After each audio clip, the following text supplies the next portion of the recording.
So let's jump back to so that you guys are leaving the halfling camp. You're saying your long goodbyes to Benji, I assume. They forced a sheep on you. You guys have a sheep now. We're not Welsh. It was part of your payment and your reward for you can sell it when you get to Vigil for a high price. Yeah, it was. They made a point of saying it was a fine sheep. Yeah, so you'll get some gold for it when you get to Vigil. So you just tie it to your horse and you'll just drag it along with you. What else did I promise you for rewards? Not much, right? No, I don't think so. So yeah, so they give you some like food and stuff. They try compensating you as best they can, but like they're farmers, they're herders, they don't have a ton of money. Maybe they give you each like a nice blanket or scarf or something that they've weaved. You're well on your way to Vigil. Every day you come across more and more travelers along the road. You see it's getting busier. There's lots of people traveling to Vigil at this point. So every night when you guys stop, you might be like in a camp with other people all camping together for safety. And every night Kierkegaard is healing you from the damage from that, the violet fungus. More like a violent fungus. Do you guys want to talk about anything before you hit Vigil? I have a quick question. Yeah. I just have coin with spider and female elf. What does that mean? When you guys found that dark dwarf body, there's one gold coin. On one side was a spider etched in it. The other side was a woman, and it's a drow. So you have that coin. So, and then like you have the head of his hammer because the handle disintegrated. You have his shield, I believe. I think maybe a helmet too. His chainmail was too wrecked by the veggie pygmies to salvage, but that's all you found of this dwarf. I was going to say it was a dwarf, but you just kind of let slip. Did you mean to let us know it was a Durgar? I would assume you guys would have like assumed that based off of the location and the coin. And like you guys might not 100% know that, but maybe if you get people to check out that Warhammer head or his equipment that you did take, you might be able to get that figured out for sure. So that's a thing you guys can follow up in Vigil if you want. Okay. Yeah, because I personally as the dumbass wouldn't have any way to like knowledge local that, but I'm sure once Solomon probably wouldn't have too much experience with that, but I think like Bert and Fallon would have like a decent idea of that. Like that might be like kicking around their heads like this is probably a Duergar. That means dark dwarf. Dark dwarf, yes. Yeah. Well, okay, it is. There's dark elves, deep gnomes, and gray dwarves. You've got the Sniflepican. It's all the same. You've got the Duragar, and you've got the Drow. Because for some reason, Finelbrin? It's Snifnibblern. It's dumb. Yeah. I love it. A spin-off from that, you've got the Darrow, who are just deep gnomes who have gone insane. They're for some reason a different race because we fought crazy. Those in Curse of the Crimson Throne. So like years ago, I remember we fought Darrow. They're these blue skinned guys and they got these like sickles and they're messed up. Yeah. White hair, no pupils. Same with the Duragar, no pupils. They were in Curse of the Crimson Throne. They were like the underlings to this necromancer guy that you guys were chasing around. We should play through that again. We got 2 years to spare, right? There is so much stuff that we could play before we have to go back to repeats. Like we'll never have to repeat anything. Yeah, exactly. I want to though. Yeah, because you play the same game 5 days a week. That's not true at all. Actually, at this point, they've all gone completely off the rails. Nice. Oh, that's good. Is there anything you guys want to talk to Kierkegaard about before you hit Vigil? I think I'd probably, like, since we're all leveling up, there's that, like, seeing a cleric in Kierkegaard do this healing and, like, help me and Fallon out with our damage, and then watching Bert study new stuff and then not take on any of that. I feel like that's, like, notable, but, like, I don't know what I would do with that information. So I think... maybe you just tuck it away for now and just think about that later. Yeah. I'll be able to fix that understanding for you later. Oh, that... Kill you and raise your body. I was going to say, that was threatening. You can raise my body, but my soul will already be risen.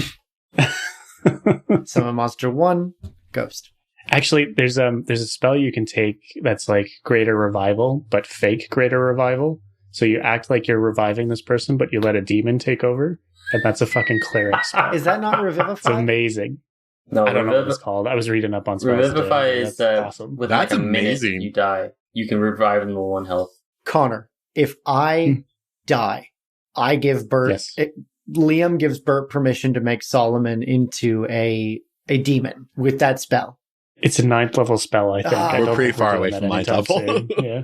Okay, so the city walls are now coming into view. You've managed to join a large crowd making its way towards the city. You're currently caught behind a huge wagon load of stone being pulled by 6 large oxen and driven by a surly dwarf. Just behind you is a group of gnomes reciting lines for some sort of theater show. There seems to be a traffic jam. It's slow going. Vendors walk up and down the line offering wares and food, delicious roasted meat on sticks, exotic fruits, watered down wine. Kierkegaard fumbles with a scroll case and pulls out your letters of introduction to paperwork necessary to enter the city. Can you guys give me sense motive checks? Yeah. We have to have papers? Yeah, it's Vigil, dude.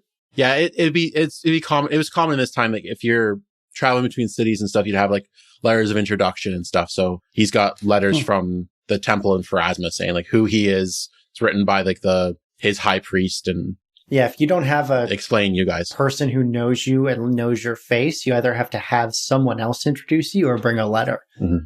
My sense motive with my modifier is 20. Okay. Mine's 12. I rolled a 1, so that's 8 total. Okay, so I assume Fallon's reading a book. Yeah, not I'm paying actually attention. with the gnomes. I'm running. Yeah, lines, maybe so you're I know the interested play. in what the play that they're rehearsing. Me too. Why not? I think Bert's watching like the wagon in front of him crush the stones of the gravel and watching how that's reacting. Hard as a fucking rock. So you're not paying attention, but Solomon is looking at Kierkegaard, and you can tell like he's like nervous about this. Like there's some sort of like nervous energy to him that the other two miss, but you see like he's kind of pent up a bit. Kierkegaard, sir, I don't. When's the last time you jerked it? I don't mean to impose. You can just ignore. I don't know why Bert is speaking to himself in such a way. I can't help but notice you fumbling a bit there. I haven't got much experience with the authorities in terms of entries and barred gateways, but does entering Vigil pose us with some sort of problem? Loman, my trepidation is not due to the guards or entering the city. It's what we'll find inside. I mean, you have to understand, this is an errand given to me by my God. This is momentous for me. And it's been years since I've been to this temple, and I don't know the true purpose of my journey yet. And, I mean, I'm an old man, but I can still get nervous about things. I'm sure you understand that feeling. Oh, you're fight nervous. I guess you could say that. I guess that's the best way you would understand it. Yes. Yeah, It'd be similar to your feelings before that gate opens, correct? I do have the understanding that's the case. I'm sure you know I only participated in one fight in the pits, and so. You handled yourself well in that cave back there with the halflings, so I know that the three of you will protect me, and I'm glad to have you at my sides. Well, if that steadies your hand, sir, let's mosey on in. Forward unto dawn. So it takes a while, but eventually you guys do make it through the gates. There's no problems with his paperwork. You guys aren't questioned. But anyone who doesn't have paperwork, you see is taken off to the side and talked to, and some people are zone of truth is cast on them, and things are figured out to see if they can enter the city. You guys don't have any of that problems. Do we notice, so you mentioned lots of gnomes and dwarves and stuff coming into the city. Is the elf and myself, are we out of place in any way, or is it kind of like No. So Vigil's a very diverse city. It's a lot of humans, but all races come and mingle here. Like every northern kingdom sends a small contingent of troops to Vigil to help man the wall in some way. So it's a big melting pot of races and mixings of cultures there. So like no one bats an eye, even at you as a half orc. No one bats their eye at a half orc really. Like you might run into problems with like occasional dwarf or something. Like they might eye you up a little bit, but most people don't really overly. There's no hostility towards you that you might experience in other cities. I have to ask, Liam, do you purposefully choose characters that might cause problems on the street? No, it's just one of those things. It's not like I don't do it to intentionally stir up trouble. It's just the idea of like when we get to a town, I've picked a weird character. It's probably subconscious. It is just like interesting dynamic wise to go like, what's the deal? Pylon was meant to be a shit disturber. That's his whole MO. Yeah. Whereas You don't fucking Solomon's say. he's trying to fly under the radar, and I wanted to put like a bit of a hurdle in the way of that. Okay. Look at you with your fucking character thought out. Yeah, Jesus. I'm Kermit the Frog of Destruction. Kermit the Frog of Destruction could be the t-shirt though. I'm very sad that I didn't go with Matthew Berry's voice, because I'm never going to get to use this fucking voice, and it's the only one I can do. No, Connor, don't worry, when I run the game, you can do Matt Berry. Father! I've got rule sets for vampires. You can just be. Yes! So Kierkegaard quietly leads you through the crowded streets. It leads you past large walled estates, merchant houses, shops. Everywhere are small stalls hawking their wares, food vendors, people yelling, arguing, laughing. Even though Vigil is a vast fortress, these people seem happy, filled with hope. It does not seem like a city on the edge of civilization. It seems just like any other city you've been to. So you approach a major road, cross the way through the dust in the crowd. There seems to be a masked man standing on a small platform and making a speech. What's the mask look like? Dragon cultist. I don't have a picture ready for you guys. 1 second. That's fine. Use your words. It's like he's wearing like long black robes with a hood. His mask looks from the distance. Give me a perception roll. You guys are kind of far away. Okay. There's a lot of dust in the way. 19. 28. 20 total. What do my elf eyes see? So his mask looks very ornate. It's like almost porcelain looking. It's really white and shiny, and there's silver around the eyelids. It's actually like a beautiful mask, but like also like haunting at the same time. I'll try to send you guys pictures of it. Sorry, what were your rolls again? Fallon was huge. What was Burton? 20. 19, and 29. Okay, so 28. You guys, while you guys are away and looking, like, I guess you guys are on edge here, and your mercenary training's really kicking in, because you notice in the crowd there's a few more masked people behind him, and throughout the crowd there's some people mingling as well. Give me sense motive checks. Yeah, I'm looking to see if I have any crowd control spells as well.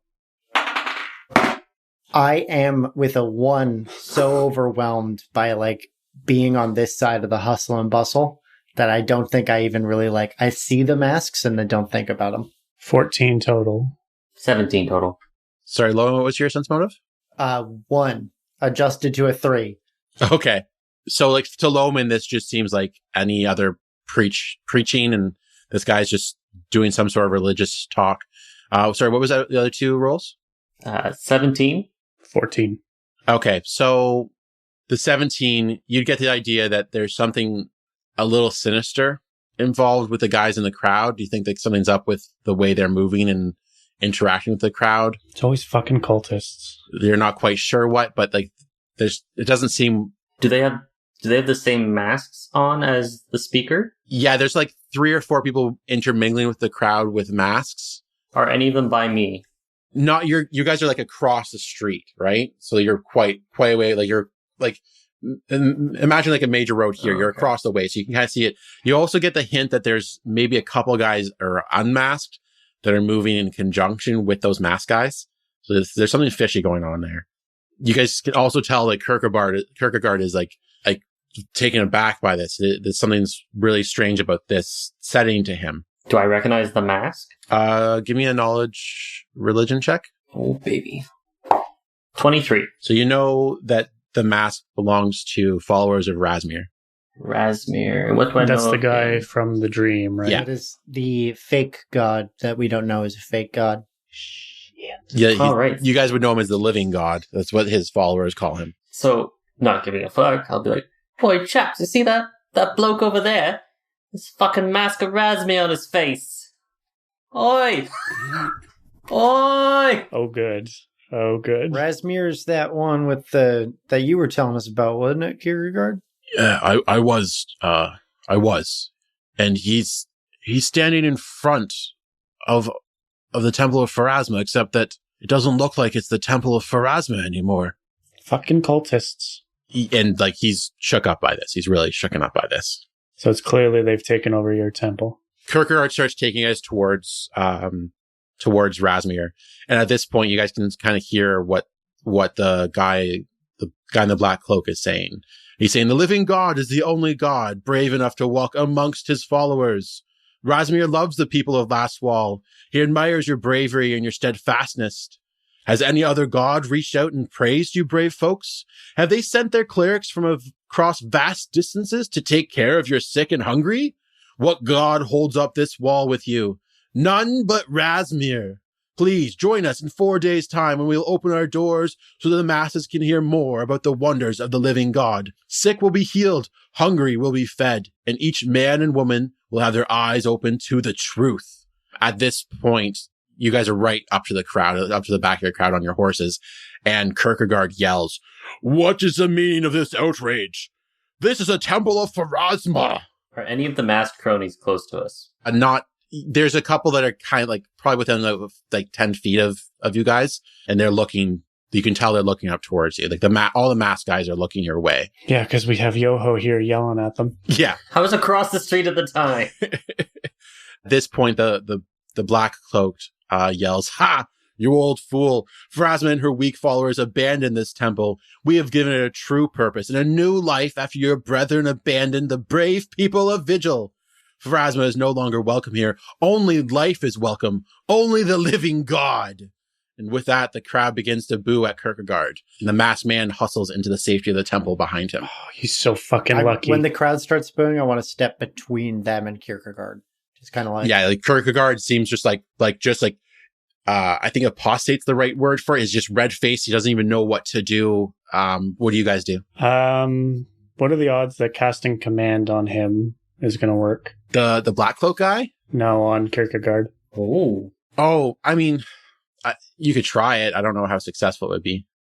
Did you mean Hang to on, ask I need to know. about calm emotions and not Yeah, that's command? the one. Command, calm. That's what I'm going for here.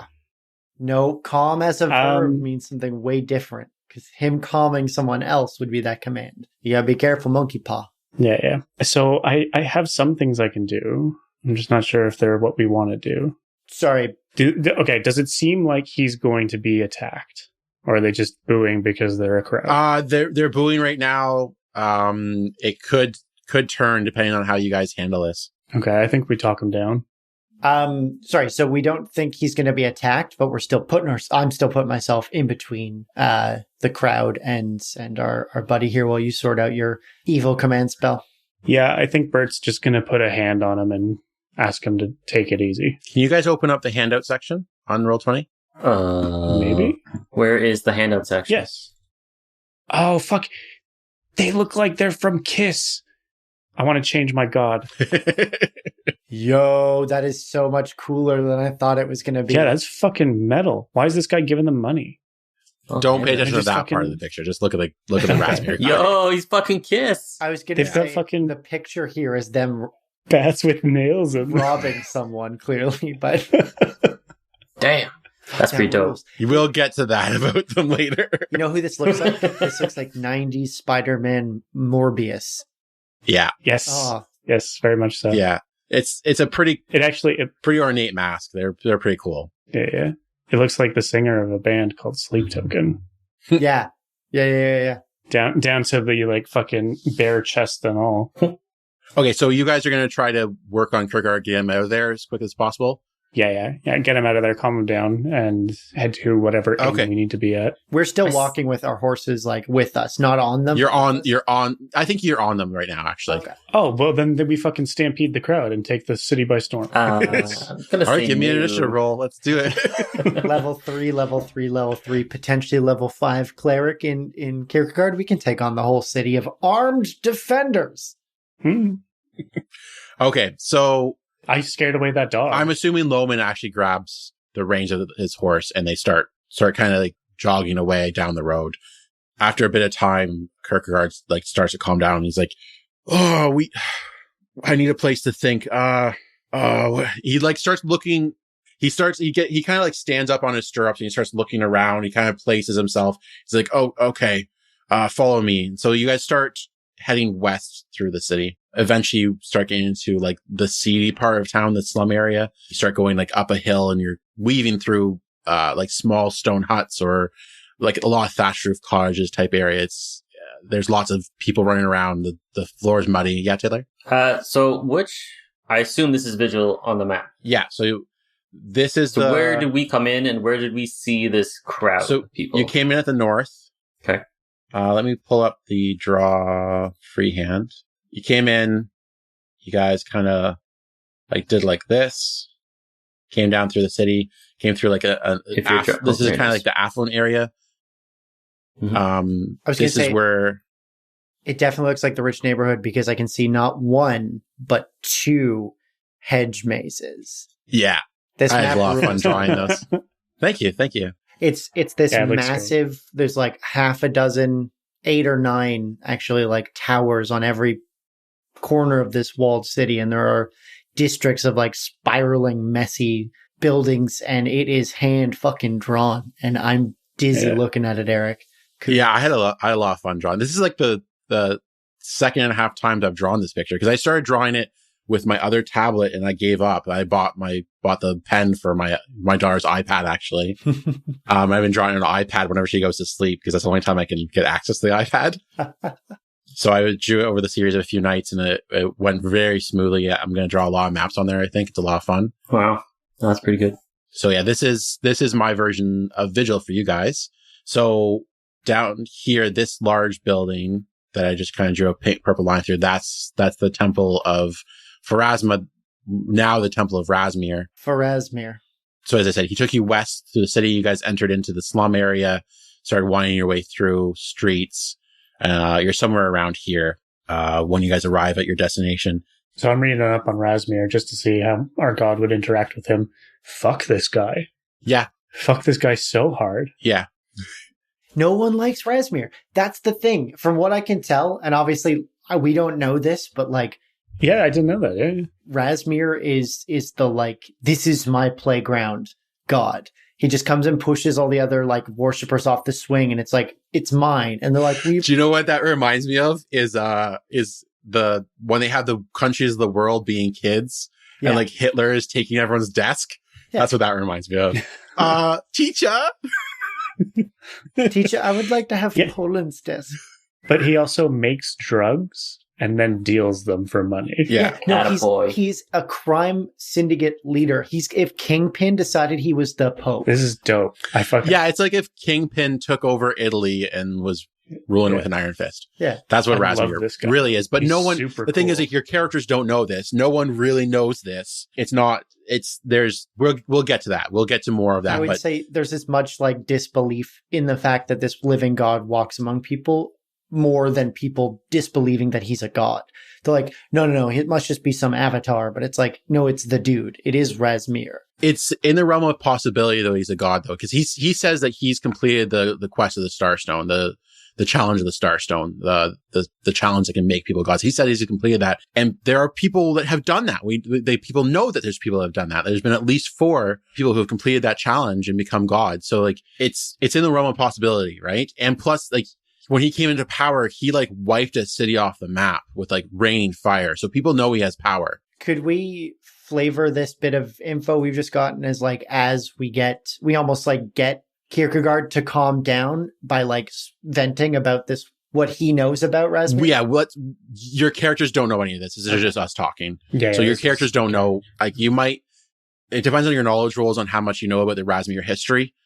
But like, just to tell you guys, like GM to player, like it's in the realm of possibility that this guy could be a god. People are on the fence. There's some people are on the fence. And then there's naysayers and well-sayers, right? Mm-hmm. Well, yeah, as any god would have. Yeah. Eventually, you come up upon a long wooden hall that seems out of place in this low-born section of the city. There's a place to safely corral your horses, and Kierkegaard leads you inside. The hall seems like a lord's feast hall. It's long, narrow, fireplaces all along the sides to keep the place bright and warm. The tables are crowded with folk from different parts of the world, from every station of society. Bards and minstrels walk about entertaining. Kierkegaard has the four of you sit down, and he slams 4 silver coins at the edge of the table. A barmaid quickly and quietly comes up and scoops up the coins, leaves a bowl of olives and grapes. Shortly, 2 other servers come by. One leaves 4 horn cups and a large flagon of cold ale. The last one places 4 bread trenchers in front of you and ladles out from a cauldron against her hip a healthy portion of delicious smelling stew for each of you. Nice. So at this point, Kierkegaard just kind of like tucks in and starts eating from the stew. He's just still like red faced and just silent and just thinking to himself at the moment. I love this idea of this old man just like stress eating. Yeah. I think I just partake. Yeah, I think it's probably like a quiet, awkward meal. Yeah. Here we go. I say, Kirk. Can I call you Kirk? I'm going to call you Kirk. When was the last time you were here in the city? I see a bit of surprise on your face. Kirk, he's still looking down at his trencher and like he's just grabbing a last of the couple like big morsels of like potatoes and beef from the stew. And then he kind of like pushes away from himself, takes a sip of the ale and looks at you and says, Fallon, it's been about 10 years since I've been in Vigil. And I don't even know where to begin. Did he say that the temple was abandoned? That's what he said. I don't even know what to make of that information. Now, in your experience, how often in a large city do followers of your god just up and leave? Would something have driven them out, or is it just the way Vigil is? Followers of Pharasma would never just abandon a temple, especially one as such as a large and prestigious as the one in Vigil. This makes utterly no sense. If there's any record of it being a temple of Pharasma, would you not be able to appeal to the local authorities and perhaps reinstate, maybe hold the fort down until more of your folks could come on in? Solomon, that is a great idea, and I think that we should do that. We should march down to the seat of power and make our case. That's a fantastic idea. Oh, like he kind of thinks about how late in the day it is, and it's like, no, yeah, we can probably still do it today. So he's trying to think of. I'm gonna pick up the bowl of olives and say, "Well, then let's go." He's like, let's be smart about this. There's 4 of us here. It won't take all 4 of us to do that. Why don't the 3 of you stay here and speak with the locals and see what you can find out about what's going on in the city and what's going on with the temple. I'll head down there myself. Oi. All due respect, sir, but I don't think it's appropriate of us to leave you be when we are charged with your protection. Are you headed off to read? Did you mention looking at records? I do believe I am your chap. Please allow me to come with you. All right, Fallon, that's a good idea. Loman, good advice.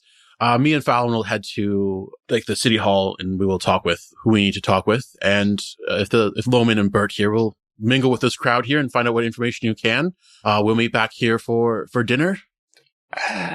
I say, lass, do you have a to-go cup? That's, I love the idea that Taylor is clearly the best bodyguard as the monk, but I'm now just picturing me and Bert alone for the first time.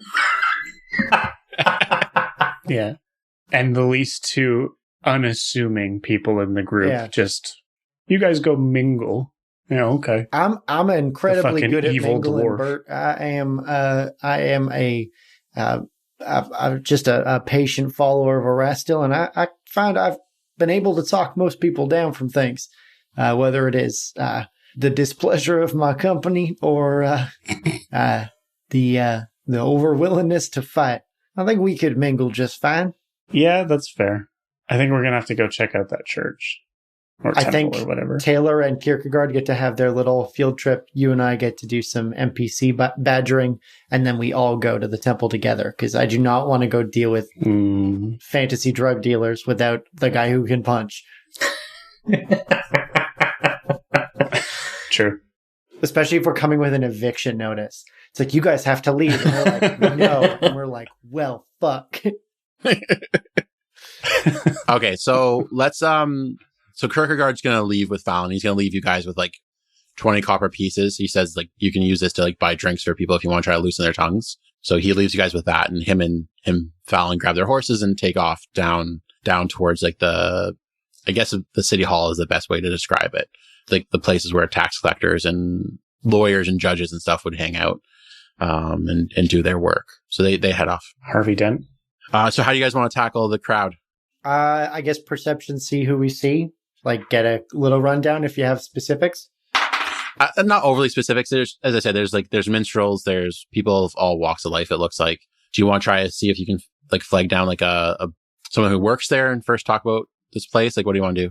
I'm not sure. I think we want to talk to someone on the street, just a random person if possible, to see what their inkling is. Feel out the climate. Yeah, see how they feel about this Razmir guy, because the whole fucking crowd was like, yeah, woo, okay, which is problematic. And then try to figure out when that temple came to be. I know that's what they're doing with the records and stuff, but we might be able to get some information on that. Bert, yes. Mm-hmm.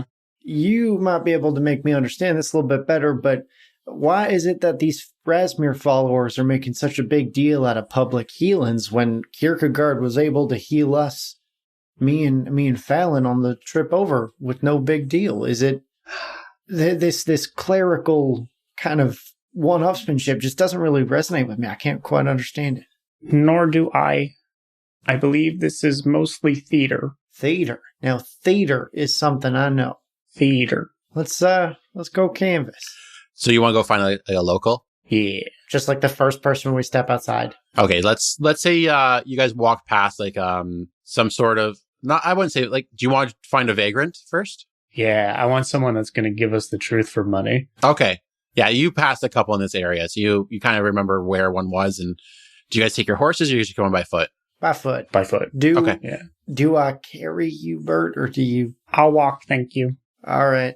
Okay, I picture Bert leading the way here, actually. Yeah. That's how I picture Staff in hand. All like on, he's business. He's all business. I was going to say, it's like, if we need to cross the street, I do feel inclined to hold your hand. I don't want you getting trampled by. No.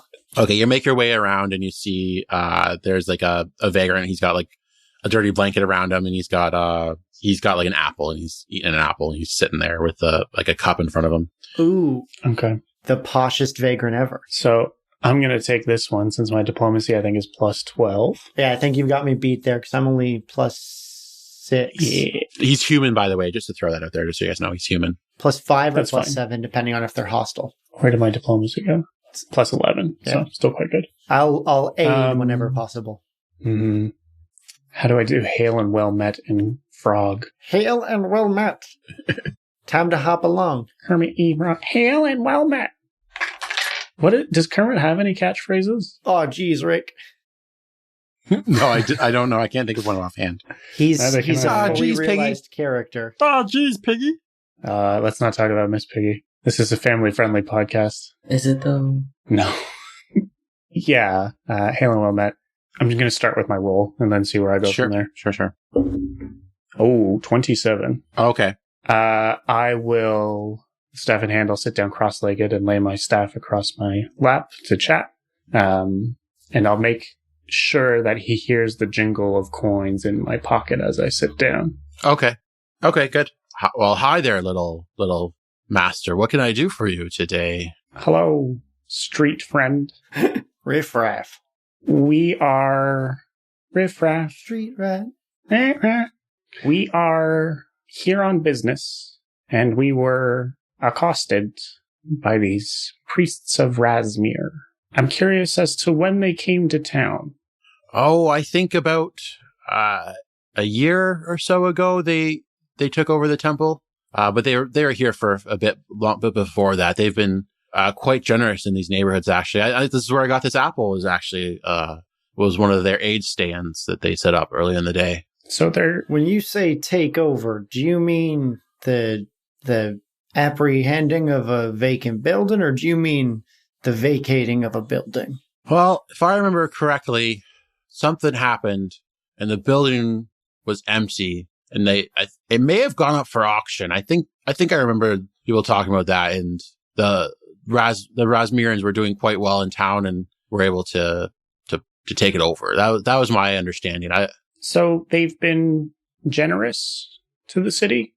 Oh yeah, they're always in these areas. They're always on the hill giving out food and helping people who they can. I mean, I busted my foot up real badly not too long ago, and they helped bandage it up and got me walking again. May I, as far as I know, they've been see this foot?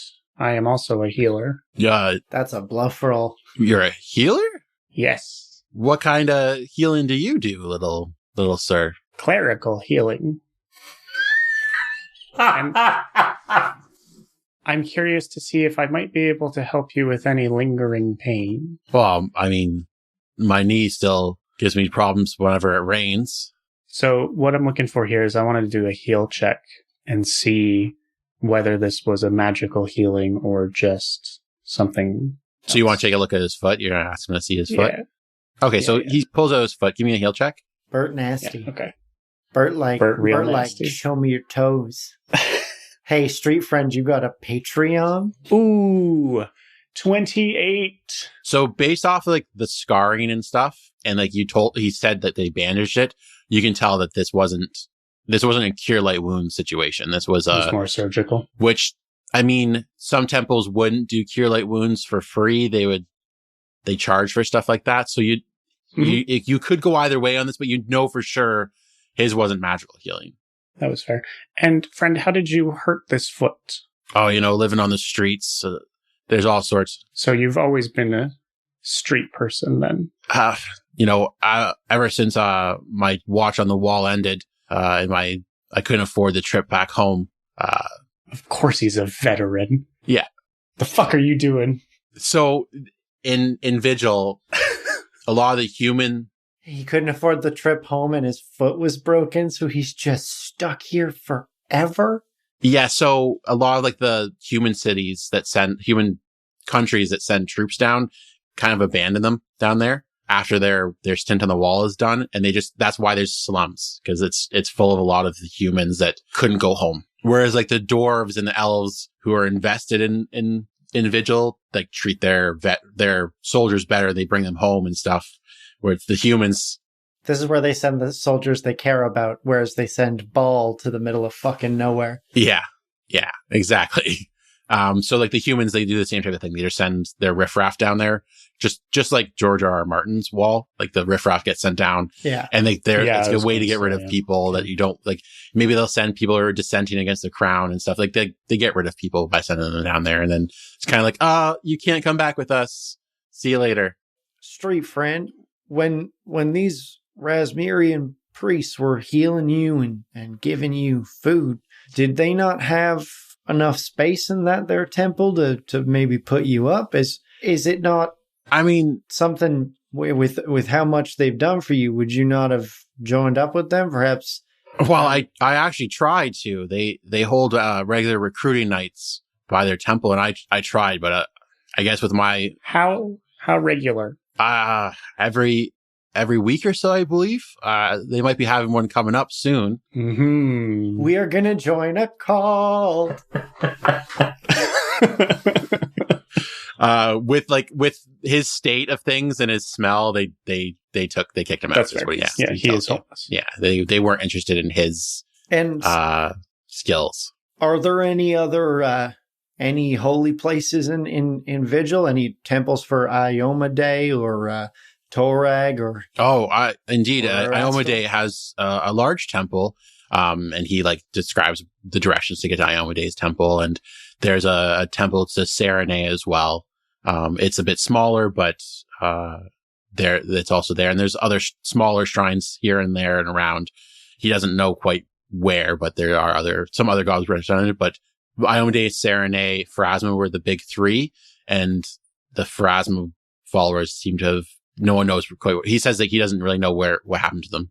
He doesn't know. I was reckoning there's probably not like a Desna temple if he's getting healing from riffraff cults. No, Desna's not well represented here. I imagine there's no Nethys as well. No, I wouldn't think there'd Yet be on this here. outside of every single brothel, there's a Shaylin sigil or a sign. Shaylin? Shaylin's the goddess of beauty. Yeah. Like that. What was it? Not Good Omens.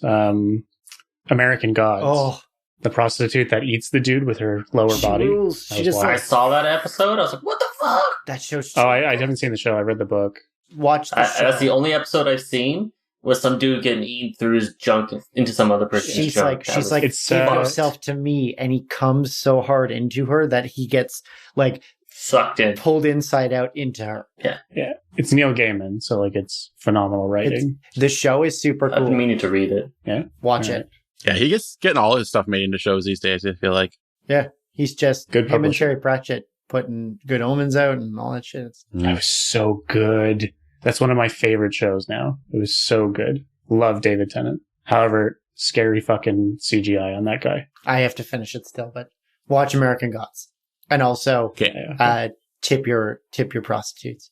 Let's switch over to Kierkegaard and Fallon. So Fallon, is there anything you want to talk to Kierkegaard along the way? I say 10 years you've been out of the city. Christ. Oh, fantasy Christ. Iomade. Yes. I mean, my place was in Throne Step in the temple there. I was high up in the hierarchy there. Oh, so you're relatively high up. So you heard no word of your temple here disappearing? I mean, it's not unheard of. Like, we don't talk too much. There's not usually much reason to. Like, I mean, but Vigil's a pretty important place. You'd think you would have heard that your temple is no more. but each temple itself is sufficient.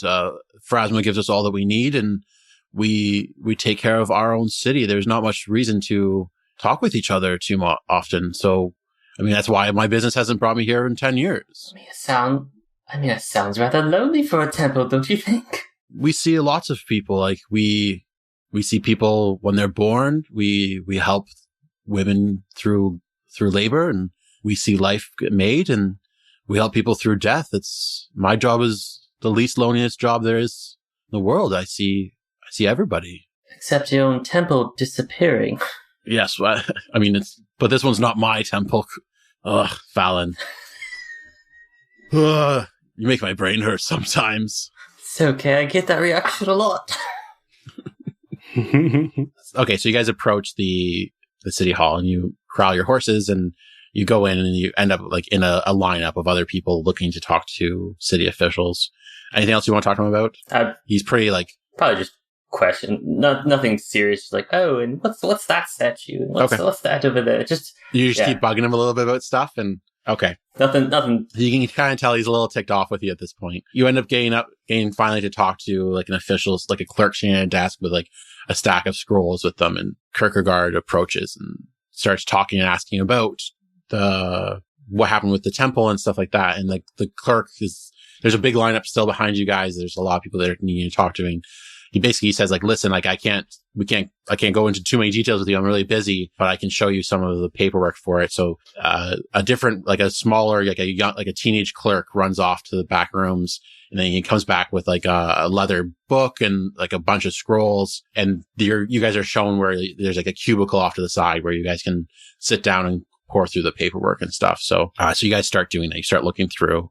What kind of skill checks would we use for this? Investigative journalism. Yeah, I was for investigation. Sure. I was gonna say knowledge local, maybe. I don't see an investigation in my skills. There isn't. No, I was. What kind of knowledge skills do you have? What's your highest knowledge skill? History. Yeah, okay. Give me a knowledge history roll. That's a good one. Bonus for having the books on you. Yeah, for sure. That is 21. Okay, so you end up looking through like some tax documents. There's like years and years of tax documents about them paying monthly. And then you can see that about 14 months ago, the payments went from like really regular, really steady payments of taxes from Church Pharasma to the city to zero. They stopped paying their taxes entirely. And then They tax churches? yeah, no one gets a free ride in Vigil. What fucking utopia is Not this? even the veterans. And so then you mentioned that to Kierkegaard, and then he ends up pulling out, there's a series of notices about the possibility of them possessing the church. And then there's a note in there also from one of the tax collectors of like when they went to go visit the church, there was no one there, like no one in the church at all. The place was empty. So apparently the city confiscated a lot of the items in the place and ended up putting it on auction for paying off its back taxes. And you guys discover that through it. So there's no mention of like where the priests were. It was just the church was empty one day. Is there a note on a name of one of the tax collectors? Yeah, you pick that up. I'm gonna need that name. Okay, I'll come up with it later. Some old elf. I'm gonna track the motherfucker down. All right. So is that what you would suggest to Kierkegaard? You want to like track? So the guy who wrote the note about being empty, you want to track him down? Yeah, good. Oh, Cook. It seems this fellow here, insert name, seems he physically went to the building and found no one was there. They were trying to collect the money they were owed, and it seems he found nothing. Just their items left behind.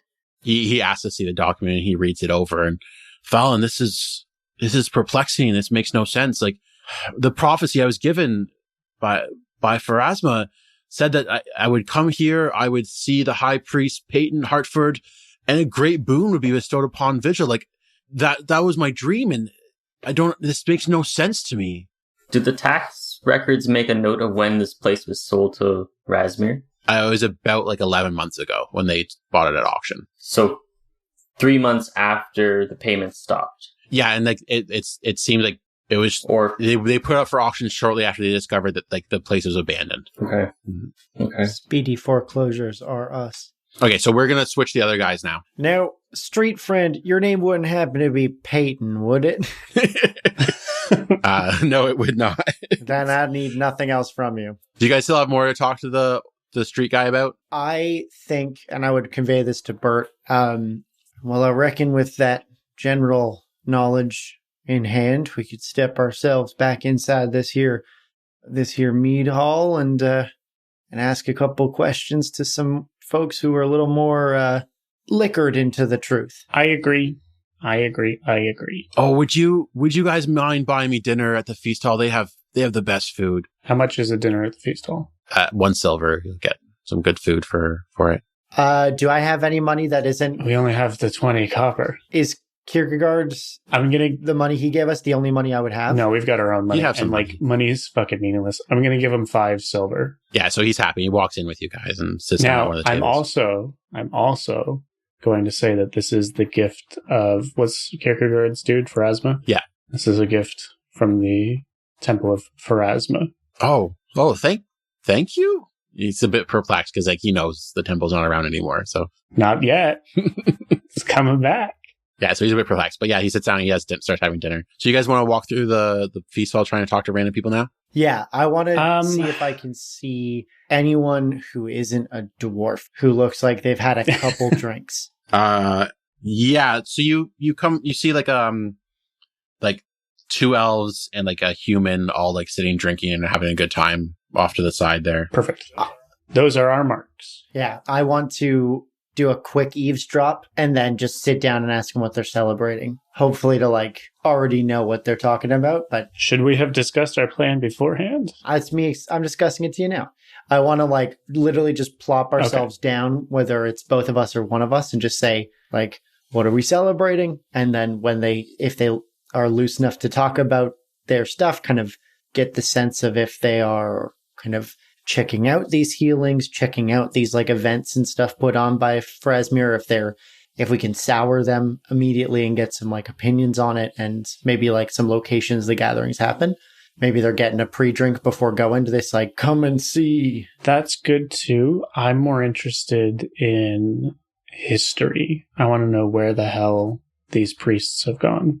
We don't know, you and I, at this moment, where the priests just, that they, like, disappeared. We know they left one day. Well, no, he told us that they left. Yeah, but I want to know what happened leading up to that.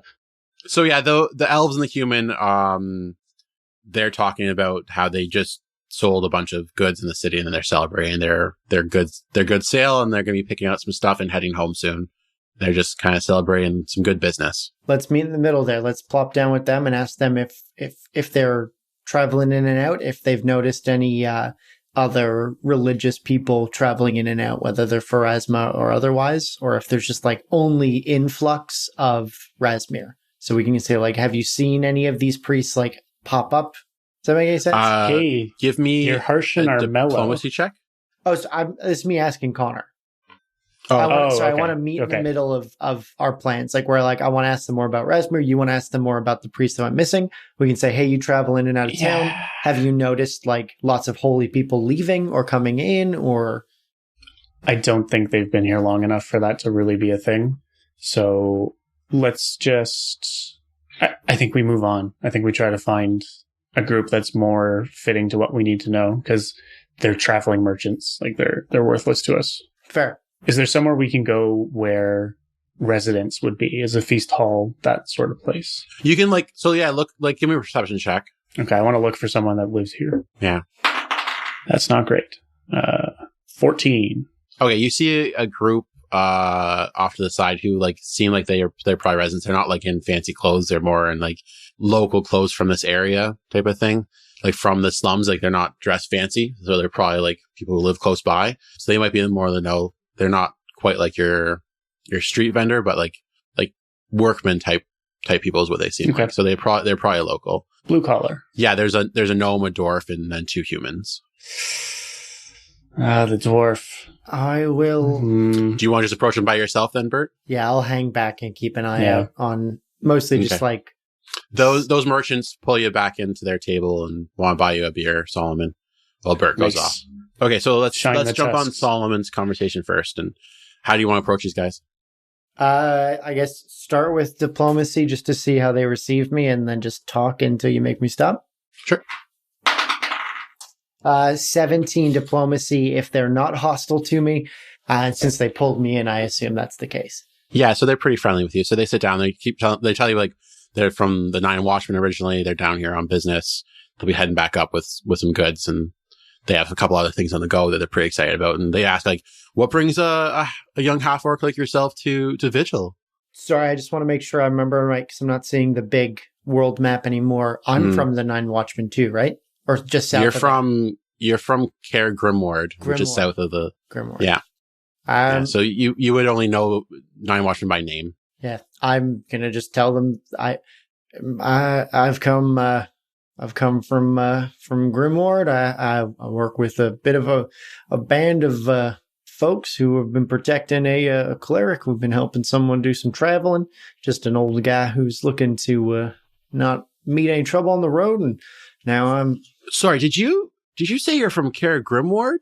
I am. And they kind of like tuck in a bit closer to you, and there's kind of like, when you were there, did you ever like watch any of the pit fights that go on there? I know they're hush hush, but like, fuck yeah, I saw plenty. And I'm gonna guess that they don't look at me and can tell that I'm like 18 years old, and so I think they know that you're kind of youngish. It's like, oh yeah, I saw a lot of the fights. And I pull up like a sleeve and show like where I've been hit with like swords and stuff in training. And I was like, I was training up to be a pit fighter before.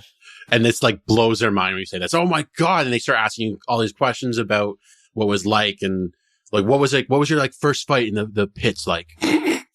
Did you kill a man? It was actually a draw. Because of the ghosts.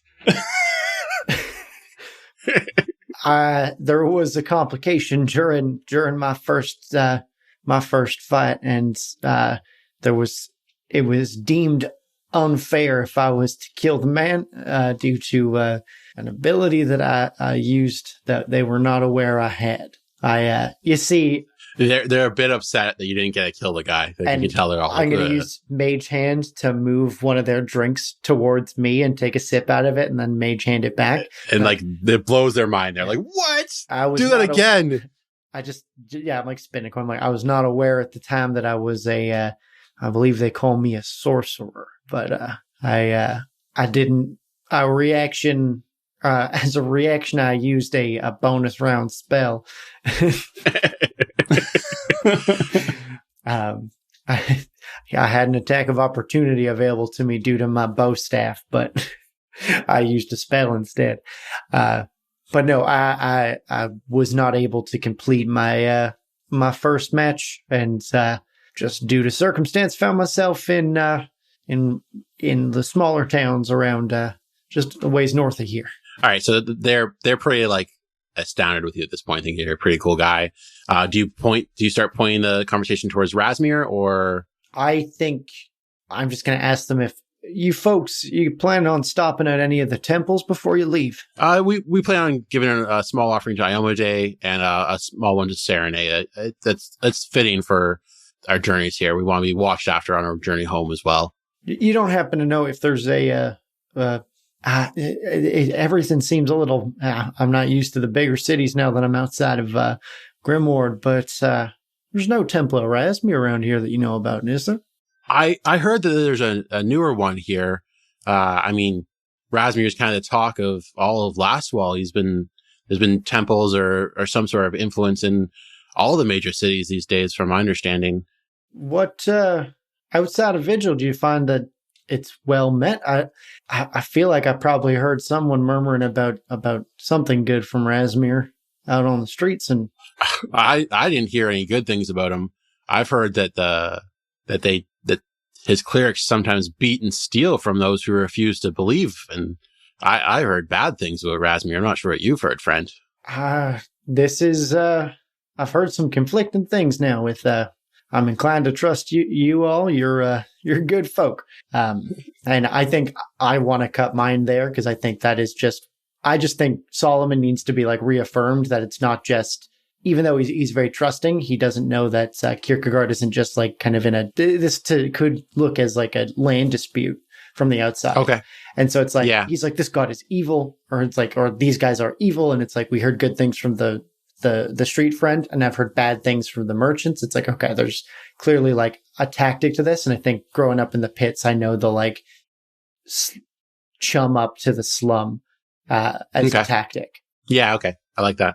All right, let's go to Bert and see what he's got going. Chum up to the slum. Okay. So Bert's going to walk up and, hello, tall folk and kin, because there's a gnome, yes. Oh, a fellow gnome. Now, what a fancy orange shirt you have there, friend. I will remind you that I am a dread gnome. Oh, okay. So with the fucking eyebrows. So yeah, okay, let's restart the gnome then. Yeah. Because he'll be probably a little upset to be called kin. Yeah, that's a good point. Let's see what he's going to say here. Well, Eric thinks about it. Can you explain to me what a dread gnome is? Because I did not know this about Bert. Yeah, dread gnomes are... let me give you the official reading here. Because it's... I felt it fit well for an evil cleric. Yeah, it sounds like it would. I mean, yeah. But, like, I'm better at poison and that sort of stuff. So dread.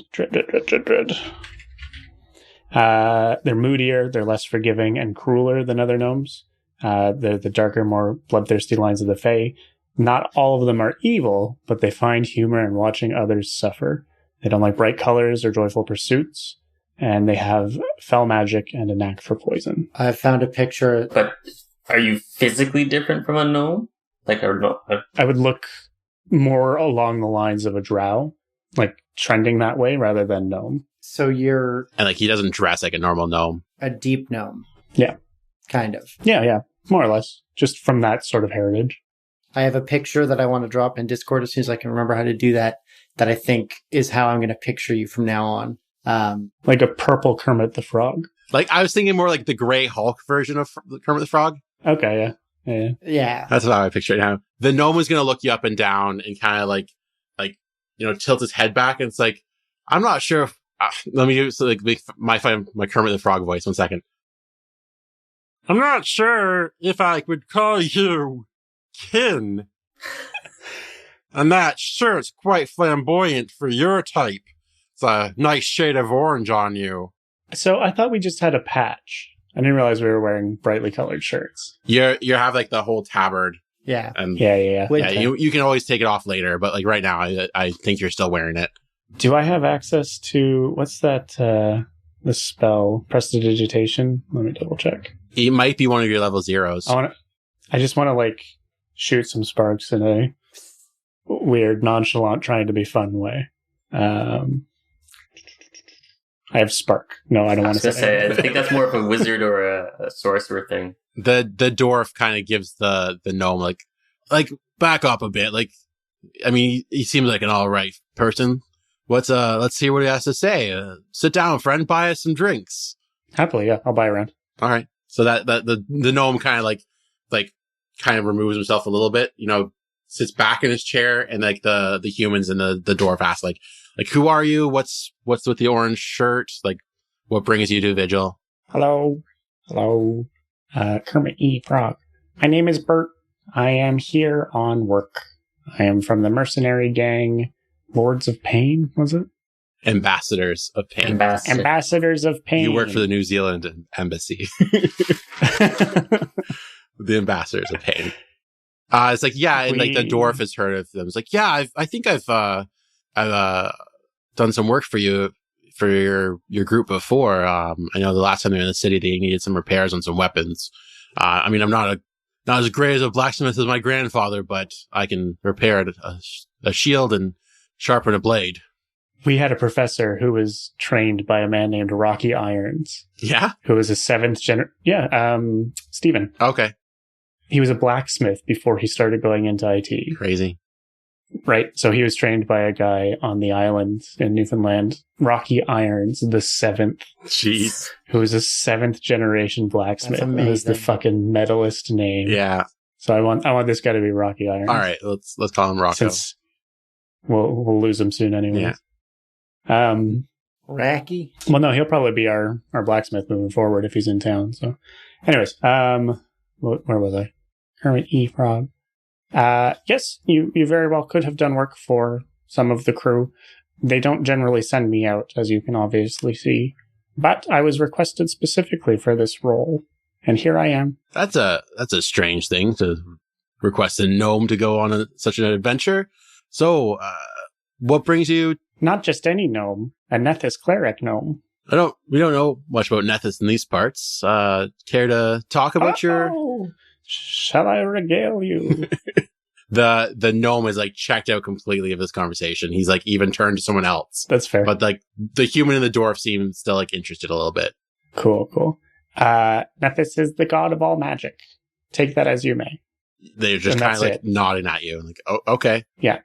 So again, the whole point of the Church of Nethys is that they must seek it out themselves. Okay. Cool. They must want this knowledge. I'm not going to give it to them. Yeah, it seems like these guys don't overly care, and they gotta look at their drinks and like. That's fine. Okay. So, Rocco, you've been here some time then. If you were your grandfather's protege. Oh yeah, he set up shop in Vigil many years ago, and we've been here ever since. We're some of the few dwarves that live here our entire lives. Most dwarves only come for a short time, like 5 or 8 years, but I've been here my whole life. Yes. That's good. I have some questions if you don't mind. Yeah. I mean, you brought us around. It's excellent. It seems fair that I can answer some of your questions.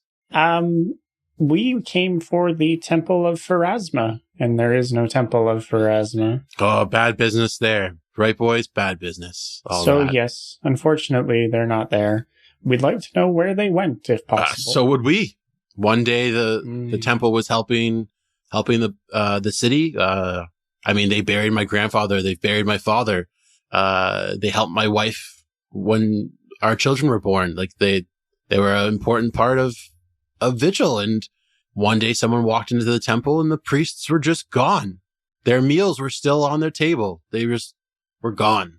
And how many priests were there, would you say? Oh, I wouldn't possibly know. 10, 20, 30. I never really kept track. I mean, you go there when your babies are born, and you go there when your parents die. That's the only times you go. Typical Catholics. Yeah. Yeah.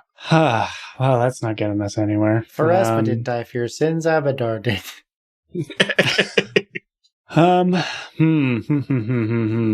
I don't know. I assume I'm not going to be getting anything out of them. Rocco, where is your smithery? He describes it. It's like, it's in the slumish area, but like the nicer slum area, like the upper lower class is where it is. It's not too far. Scarborough. My shop's called the Blasted Smithereen. I like that. Let's call it that. So yeah, it's the Blasted Smithereen, and it's north of where you guys are. Okay. That's just to have something for note in the future. Yeah. Blasted Smithereen to the north. Do you guys both want to just give me a D8 roll? Let's see if you guys also pick up just a couple other like tidbits of information about Rasmir. I have some things I can share with you. I don't have a 3. D8 out. Give So me... 3 for Connor. Okay, so I got a 7. Okay, great. So while you guys are talking to people, you kind of pull out like there's some people that seem to think that the cultists taken far more money than from the locals than they could possibly spend or use in the city. Some people say the extra coin funds the buildup of an army that will conquer all of Lastwall and all the nations. That's what one person thinks. Liam picks up the fact that there are some people that crusade, boys. There's some people that think that there is no living God, that the faith is merely a cover for a vast and powerful guild of thieves. So there's lots of it. Isn't that things? All religions, Eric? Oof. Do we want to go there in this podcast? I don't know. No. Okay, let's cut you off there and let's jump back to Fallon and Kierkegaard. So Kierkegaard says that he found some bit of information in the text. He's going to go off in one direction.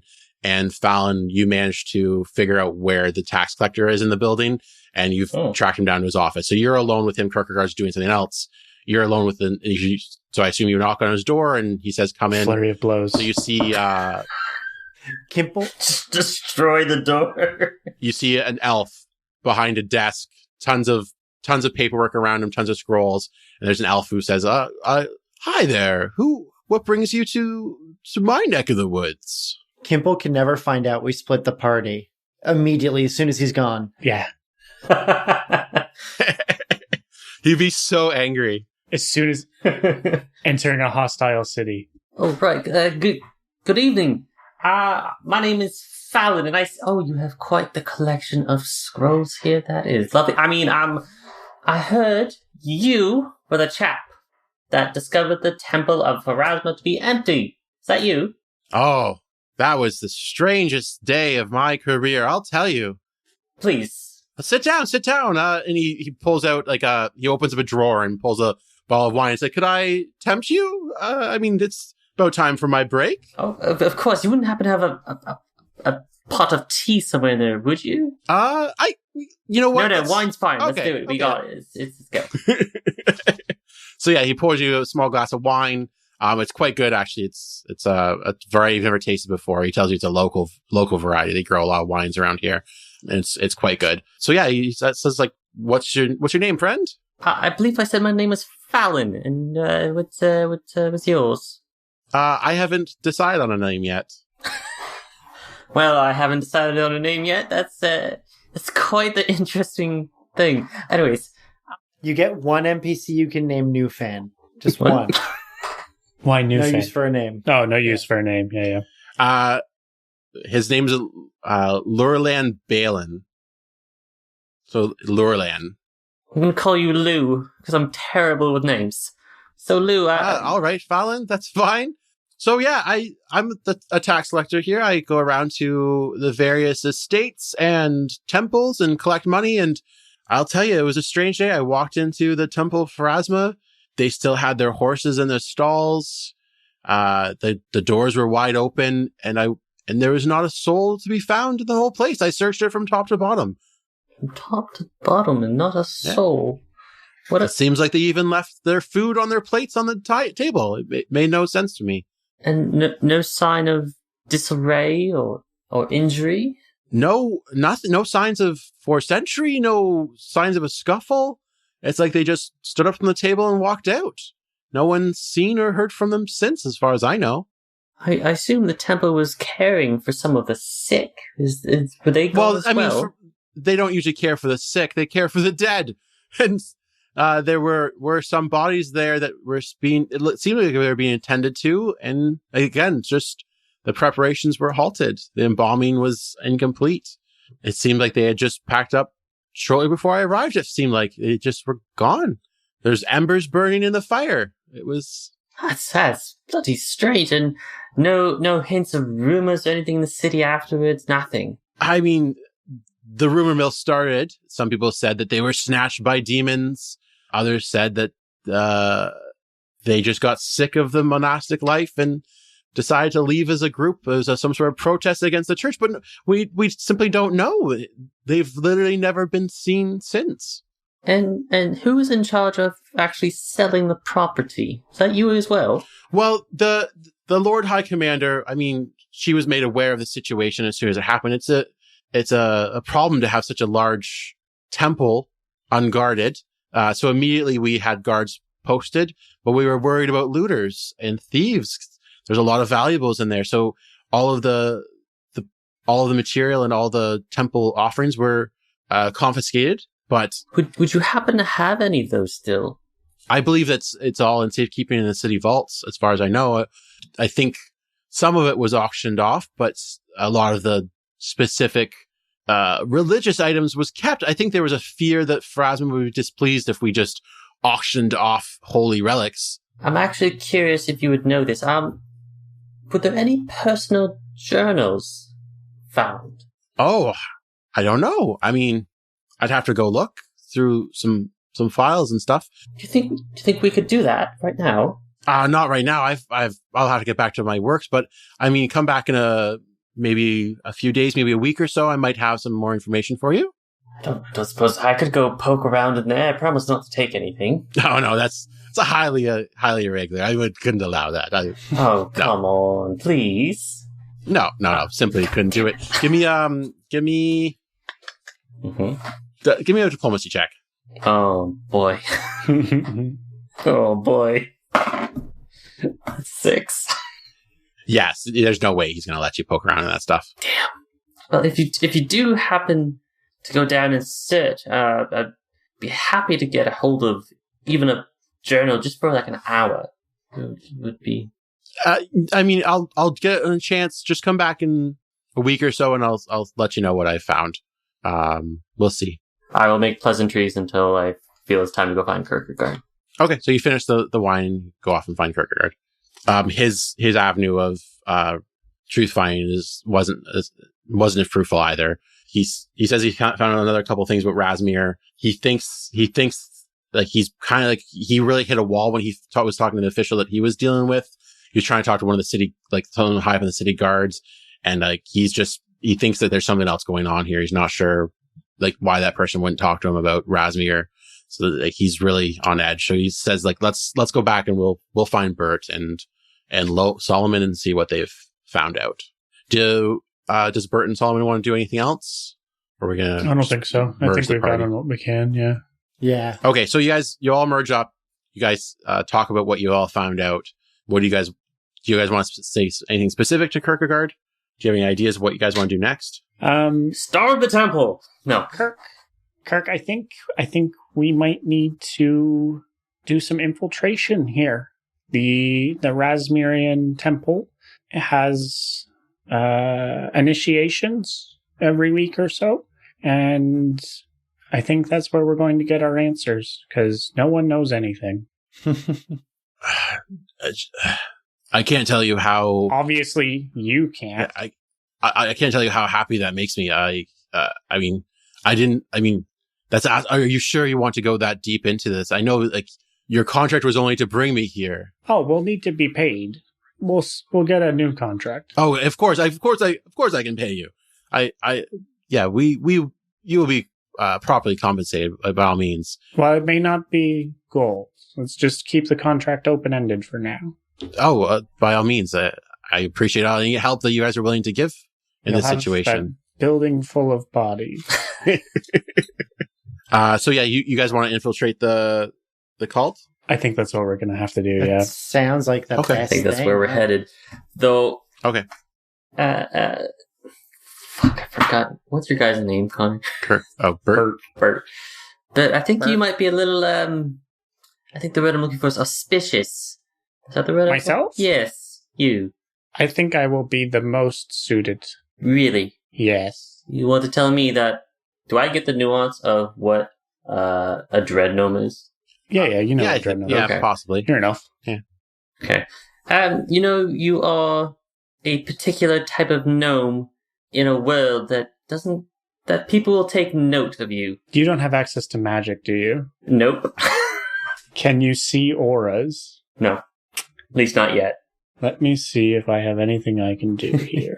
I mean, I'm not quite sure our half-orc friend here is going to be quite as, undercover as well. Like, I believe that they will take to me more easily than they will take to Solomon here. well, yes, you both. I can almost assure that to be the case, especially from what I've been hearing. They, I don't know if I'm gonna. I won't gel as easily as I might hope with these folks. With most folks, Solomon. With most folks. I do also think we should ditch our tabards.